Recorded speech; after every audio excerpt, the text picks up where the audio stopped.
ಗಳನ್ನ ಎಲ್ಲಿಟ್ಟಿದ್ರಿ ನಿಜವಾಗ್ಲು ಸೂಪರ್. ವಿಕ್ರಮ್ ಮತ್ತು ಹನುಮಂತು ಅವರ ಒಂದು ಅಡುಗೆ ಸೂಪರ್. ಟೀಮ್ ಎದ್ದೇಳ್ತು ಅಂತ ಅನ್ಸುತ್ತೆ, ಯಾಕಂದ್ರೆ ಜನರು ಕೊಟ್ಟಂತ ಓಟಿಗೆ ಮರ್ಯಾದೆ ಇಲ್ಲ.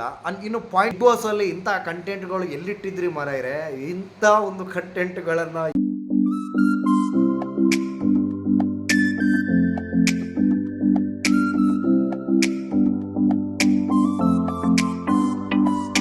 ನಮಸ್ತೆ ಎಲ್ರಿಗೂ. ಬಿಗ್ ಬಾಸ್ ಅಂತ ಅನ್ನೋದಕ್ಕಿಂತನೂ ಹೆಂಗಾಗಿದೆ ಅಂದರೆ ಇವತ್ತಿನ ಬಿಗ್ ಬಾಸು, ನಿನ್ನೆ ಬಿಗ್ ಬಾಸ್ ಎಪಿಸೋಡ್ ನೋಡಿದ ಮೇಲೆ ನನಗೆ ಈ ಬಿಗ್ ಬಾಸ್ ಅಂದರೆ ರಿಯಾಲಿಟಿ ಶೋ ಆಗಿ ನೋಡ್ತಾ ಇದ್ದೀನೋ ಅಥವಾ ಮೆಗಾ ಸೀರಿಯಲ್ ರೀತಿ ನೋಡ್ತಾ ಇದ್ದೀನೋ ಅಂತ ಅನಿಸ್ತಾ ಇದೆ. ಯಾಕಂದರೆ ನಿನ್ನೆಯ ವಿಡಿಯೋ ಶೋಭಾ ಶೆಟ್ಟಿ ಅವರು ನಿನ್ನೆ ಹೋಗ್ತಾರೆ ಅಂತ ಹೇಳಿ ಅಷ್ಟು ಸುದೀಪ್ ಸರ್ ಹೇಳಿದ ಮೇಲೂ ಕೂಡ ಶೋಭಾ ಶೆಟ್ಟಿ ಅವರನ್ನ ಉಳಿಸ್ಕೊಂಡು ನಿನ್ನೆ ಎಪಿಸೋಡಲ್ಲಿ ಅವರನ್ನು ಕಳಿಸದೆ ಇವತ್ತಿನ ಎಪಿಸೋಡ್ 15 ನಿಮಿಷ ಕಮ್ಮಿ 15 ನಿಮಿಷ ಅವರ ಒಂದು ಫುಟೇಜನ್ನೇ ತೋರಿಸಿ ಟೈಮ್ ವೇಸ್ಟ್ ಮಾಡ್ತಾ ಇರೋ ಬಿಗ್ ಬಾಸ್ ಏನು ಮಾಡ್ತಾ ಇದ್ದಾರೆ ಅಂತ ಗೊತ್ತಾಗ್ತಾ ಇಲ್ಲ. ಸೊ ಅವರು ಅಷ್ಟು ಸುದೀಪ್ ಸರ್ ಹೇಳಿದ ಮೇಲೆ ಅವರು ಹೋಗ್ತೇನೆ ಅಂತ ಹೇಳಿದ್ದಾರೆ, ಅವರನ್ನು ಕಳಿಸ್ಕೊಡೋದು ಅಷ್ಟೇ. ಅದು ಬಿಟ್ಟು ಅವರು ಏನು ಹೇಳ್ತಾರೆ, ಅವರ ಮನಸ್ಥಿತಿ ಏನು, ಅದು ಅವರು ಹೊರಗಡೆ ಬಂದ ಮೇಲೂ ಹೇಳ್ಬೋದು. ಅವರು ನ್ಯೂಸಲ್ಲಿ ಅಥವಾ ಯಾವುದು ಸೋಷಿಯಲ್ ಮೀಡಿಯಾದಲ್ಲೂ ಹೇಳ್ಬೋದಿತ್ತು. ಅದನ್ನು ಅವರಲ್ಲಿ ಹೇಳ್ತಾ ಇದ್ದಾರೆ, ಬಿಗ್ ಬಾಸ್ ಅವರು ತೋರಿಸ್ತಾ ಇದ್ದಾರೆ. ಅಯ್ಯೋ ರಾಮ ಅಂತ ಅನಿಸ್ತು ನನಗೆ. ಯಾಕಂದರೆ ಇಲ್ಲಿ ಐಶ್ವರ್ಯ ಅವರು ಹೋಗಬೇಕಿತ್ತು, 100% ಅವ್ರಿಗೆ ಹೋಗಬೇಕಿತ್ತು.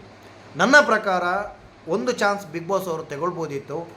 ಐಶ್ವರ್ಯ ಅವರು ಅಂದರೆ ನಾಮಿನೇಟ್ ಇಬ್ಬರಲ್ಲಿ ಶಿಶಿರ್ ಅಥವಾ ಐಶ್ವರ್ಯ ಅವರನ್ನೂ ಕಳಿಸ್ಬೇಕಿತ್ತು, ಇವರನ್ನೂ ಕಳಿಸ್ಬೇಕಿತ್ತು. ಅಂದರೆ 2 ನಾಮಿನೇಷನ್ ಹೊಸ್ತಲ್ಲ ಬಿಗ್ ಬಾಸ್ಗೆ, ಮಾಡ್ಬೋದಿತ್ತು. ಅದನ್ನು ಬಿಟ್ಟು ಲಿಟ್ರಲಿ ಈ ಥರ ಒಂದು ಟೈಮ್ ಪಾಸು, ಈ ಥರ ಒಂದು ಗಲೀಜಾಗಿ ಬಿಗ್ ಬಾಸನ್ನು ತೋರಿಸಿದ್ದು ನನಗೆ ಗೊತ್ತಿಲ್ಲ. ಈ ಸೀಸನ್ ಅಂದರೆ ಸೀಸನ್ ಫಸ್ಟು ಹೊಸ ಸೀಸನ್ ಸ್ಟಾರ್ಟ್ ಆದಂಗೆ ಆಗ್ತಾಯಿದೆ. ಯಾಕೆ ಅಂದರೆ ಇದಂದರೆ ಏನಾಗ್ತಾ ಇದೆ ಅಂದರೆ ಇಲ್ಲಿ ಎಲ್ಲರ ಮನಸ್ಥಿತಿಯಲ್ಲೂ ಶಿಶಿರ್ ಅವರು ಆಗಿರ್ಬೋದು ಅಥವಾ ಚೈತ್ರ ಕುಂದಾಪುರ ಅವರು ಆಗಿರ್ಬೋದು, ಯಾವಾಗಲೂ ನಾಮಿನೇಷನ್ ಆದಾಗ ಆ ಬಾಟಮ್ 3ಯಲ್ಲಿ ಅಥವಾ ಬಾಟಮ್ 4ಅಲ್ಲಿ ಬಂದಾಗ ನೆಕ್ಸ್ಟ್ ವೀಕ್ ನನಗೆ ಕೊಡಿ, ನಾನು ಏನಂತ ತೋರಿಸ್ತೇನೆ ಅಂತ ಹೇಳೋದೇ ಆಗಿಬಿಟ್ಟಿದೆ. ಕಿಚ್ಚ ಸುದೀಪ್ ಅವರು ಲಾಸ್ಟ್ ಟೈಮ್ ಹೇಳಿದರು ಐಶ್ವರ್ಯ ಅವ್ರ ಜೊತೆಗೆ ನೀವು ಎಲ್ಲೋ ಕಳೆದೋಗ್ತಾ ಇದ್ದೀರಾ ಅಂತ. ಅಷ್ಟು ಹೇಳಿದ ಮೇಲೂ ಅವರು ಐಶ್ವರ್ಯ ಜೊತೆನೇ ಇದ್ದರು. ಸೊ ಬಾಟಮ್ 2ಅಲ್ಲಿ ಬಂದಿದ್ದರು. ಇವಾಗಲೂ ಹೇಳ್ತಾ ಇದ್ದಾರೆ ಐಶ್ವರ್ಯ ಅವರಿಗೆ ನೋಡೋಣ ಅಂತ ಹೇಳ್ಬಿಟ್ಟು. ಏನು ನೋಡ್ತಾರೆ ಇವರು, ಏನು ಮಾಡ್ತಾರೆ, ನಾವು ನೋಡ್ತಾ ಇದ್ದೀವಿ ತಾನೇ, ಏನಾದರೂ ಮಾಡಿ ಅಂತಲೇ ನಿಮ್ಮನ್ನಲ್ಲಿ ಇರಿಸಿದ್ದು. ಸೊ ಏನಾದರೂ ಒಂದು ಹೊಸ ರೀತಿಯಲ್ಲಿ ಮಾಡಿ ಅಂತಲೇ ನಾವು ಹೇಳೋದು. ಬಿಗ್ ಬಾಸಲ್ಲಿ ಬ್ರೇಕಿಂಗ್ ನ್ಯೂಸ್ ಸ್ಟಾರ್ಟ್ ಆಗಿದೆ. ಮಕಾಡೆ ಮಲಗಿದ್ದ ಬಿಗ್ ಬಾಸನ್ನು ಎಬ್ಸೋಕ್ಕೆ ಬಿಗ್ ಬಾಸ್ನವರು ತುಂಬ ಪ್ರಯತ್ನ ಪಡ್ತಾ ಇದ್ದಾರೆ. ಬ್ರೇಕಿಂಗ್ ನ್ಯೂಸ್ ಸ್ಟಾರ್ಟ್ ಮಾಡಿದ ಮೇಲೆ ನನಗನ್ನಿಸ್ತು ಸ್ವಲ್ಪ ಓಕೆ, ಬಿಗ್ ಬಾಸ್ ಟೀಮ್ ಎದ್ದೇಳ್ತು ಅಂತ ಅನಿಸ್ತು. ಯಾಕಂದರೆ ಅವರೊಂದು ಪಾಯಿಂಟ್ ಹೇಳ್ತಾರೆ, ಅಂದರೆ ವೀಕ್ಷಕರು ಜಿಯೋ ಸಿನಿಮಾದಲ್ಲಿ ಅಂಕಗಳನ್ನು ಕೊಟ್ಟು ಫೈನಲ್ ಆಗಿ ಅದನ್ನು ಬಿಗ್ ಬಾಸ್ ಅಂದರೆ ಅವರ ಆಟದ ಗೇಮಲ್ಲಿ ಸಿಕ್ಕಿದ ಪಾಯಿಂಟ್ ಮತ್ತು ಜನರು ಕೊಟ್ಟಂತಹ ಪಾಯಿಂಟನ್ನು ಅವರು ಕ್ಯಾಲ್ಕುಲೇಟ್ ಮಾಡ್ತಾರೆ ಅಂತ.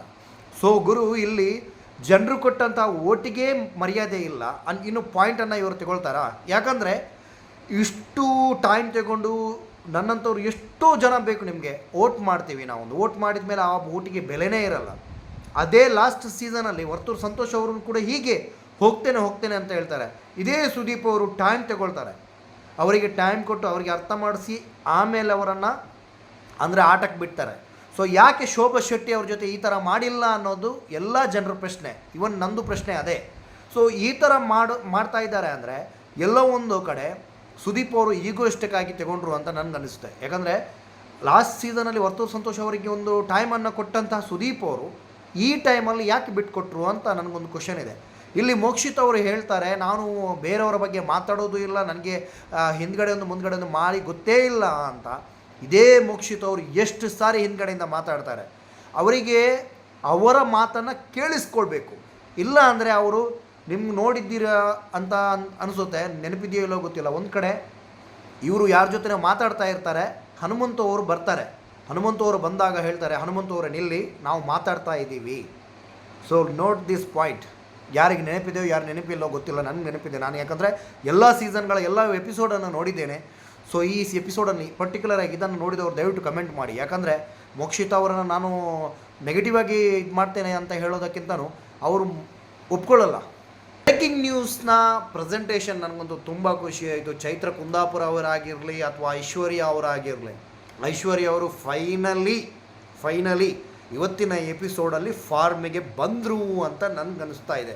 ಯಾಕಂದರೆ ಅವರೊಂದು ಪ್ರೆಸೆಂಟೇಷನ್ ಆಗಿರ್ಬೋದು, ಒಂದು ಮಾತಾಡಿದ ರೀತಿ ಆಗಿರ್ಬೋದು ತುಂಬ ಚೆನ್ನಾಗಿತ್ತು. ಇಲ್ಲಿ ಚೈತ್ರ ಕುಂದಾಪುರ ಅವರು ಮಾತಾಡಿದ ರೀತಿ ಚೆನ್ನಾಗಿತ್ತು, ಬಟ್ ಅವರು ನೆಗೆಟಿವಿಟಿಯನ್ನು ತುಂಬಿದಂತಹ ಒಂದು ದ್ವೇಷದ ನ್ಯೂಸನ್ನು ಹೇಳಿದರು. ಇಲ್ಲಿ ಐಶ್ವರ್ಯ ಅವರು ಅಂದರೆ ನೆಗೆಟಿವಿಟಿನೂ ಇತ್ತು, ಆದರೆ ಹೇಳುವ ರೀತಿ ಅಷ್ಟೊಂದು ನೆಗೆಟಿವ್ ಆಗಿ ಕಾಣಲಿಲ್ಲ ನನಗೆ ಪರ್ಸ್ನಲ್ ಆಗಿ. ಸೊ ತುಂಬ ಖುಷಿಯಾಯಿತು. ಅಂದರೆ ಇವಾಗ ನಾನು ಆ್ಯಕ್ಚುಲಿ ರಿಯಾಲಿಟಿ ಶೋ ನೋಡ್ತಾ ಇದ್ದೇನೆ ಅಂತ ಅನಿಸ್ತು ನನಗೆ. ಇಲ್ಲಿ ಬ್ರೇಕಿಂಗ್ ನ್ಯೂಸ್ ಆದಮೇಲೆ ಮನೆಯಲ್ಲಿ ಕಿತ್ತಾಡಿಕೊಂಡು 100% ಗಲಾಟೆ ಮಾಡ್ಕೊಳ್ತಾರೆ ಅಂತ ಮೋಕ್ಷಿತಾ ಮತ್ತು ಚೈತ್ರ ಕುಂದಾಪುರ ಮತ್ತು ರಜತ್ ಅವರು ಅಂದ್ಕೊಂಡಿದ್ದರು. ಆದರೆ ಮನೆ ತುಂಬ ಕೂಲಾಗಿ ಹೋಗ್ತಾ ಇದೆ. ಮೋಕ್ಷಿತ್ ಅವರು ಅವರ ಮನಸ್ಸಿನ ಮಾತನ್ನು ಹೇಳ್ತಾ ಇದ್ದಾರೆ. ಇಲ್ಲಿ ಹತ್ಕೊಂಡು ಉರಿತಾ ಇದೆ, ಅವರಿಗೆ ತೋರಿಸ್ಕೊಳ್ತಾ ಇಲ್ಲ ಅಂತ ಅವ್ರ ಮುಖ ನೋಡಿದಾಗನೇ ಗೊತ್ತಾಗ್ತಾ ಇದೆ.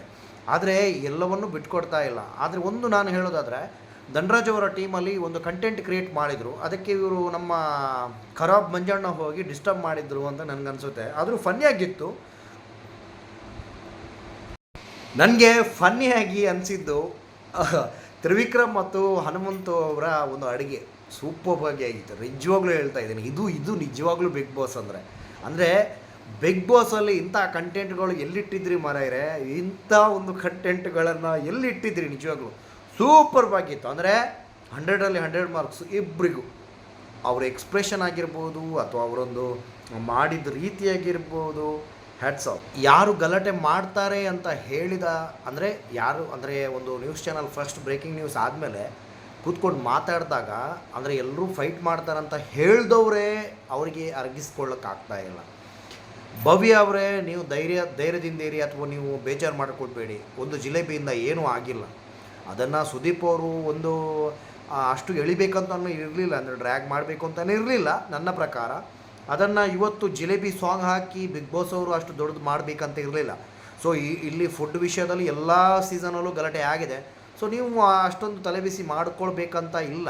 ಸೊ ಬೇಜಾರಾಗಬೇಡಿ. ಇಲ್ಲಿ ತ್ರಿವಿಕ್ರಮ್ ಅವರು ಮತ್ತು ಹನುಮಂತು ಅವರು ಆಡಿದ ರೀತಿ ನಿಜವಾಗ್ಲೂ ನನಗೆ ತುಂಬ ಖುಷಿಯಾಯಿತು. ಅದರಲ್ಲೂ ಮನೆಯವರು ಹೇಳ್ತಾ ಇದ್ದಾರೆ ಹನುಮಂತು ಅವರು ಮಾಡಿದ ಅಡುಗೆ ತುಂಬ ಖುಷಿಯಾಯಿತು ಅಂತ ಹೇಳ್ಬಿಟ್ಟು. ಸೊ ನೋಡೋಣ ನಾಳೆ ಬಿಗ್ ಬಾಸಲ್ಲಿ ಏನೇನಾಗುತ್ತೆ ಅಂತ ಹೇಳಿ. ಕೆಲವು ಮನಸ್ಥಿತಿಗಳ ಆಟ, ಕೆಲವು ಭಾವನೆಗಳ ಆಟ, ಇದುವೇ ಬಿಗ್ ಬಾಸ್ ಅಂತ ಹೇಳ್ತಾ ಇವತ್ತಿನ ಈ ಬಿಗ್ ಬಾಸನ್ನು ಇಲ್ಲಿಗೆ ಅಂದರೆ ಈ ಬಿಗ್ ಬಾಸ್ನ ಎಪಿಸೋಡನ್ನು ರಿವ್ಯೂವನ್ನು ಇಲ್ಲೇ ನಿಲ್ಲಿಸ್ತಾ ಇದ್ದೇನೆ. ಸೊ ನಾಳೆ ಸಿಗೋಣ. ಟೇಕ್ ಕೇರ್, ಬಾಯ್.